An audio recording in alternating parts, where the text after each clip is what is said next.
ఉమ్, ఉమ్. పెద్ద పని అంటే ఏం పని? ఆ, ఇక్కడ చూడు, ఇక్కడ చూడు. అమ్మో, అట్లా పని చేస్తావు నువ్వా? తెలుసు నీకు ఆ బట్టలు ఉతికేదానికే? ఎట్లా ఉతకాల బట్టలు? అట్లా ఉతకాల. గిన్నెలు ఎట్ట కడగాల? గిన్నెలు ఎందుకు నీకు?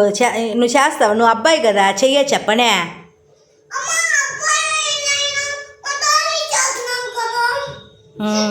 చెప్పు, ఇక్కడ చూడు. దానికి నువ్వు కూడా చేస్తావా? ఓకే. మమ్మీకి హెల్ప్ చేస్తావా అప్పుడు? అప్పుడు ఇంక మాట రేపు నుంచి నువ్వే చెయ్యి. ఓకేనా? Okay, bye. ఇక్కడ చూడు. బాయ్. బాయ్ చెప్పు. నువ్వు చెప్పు.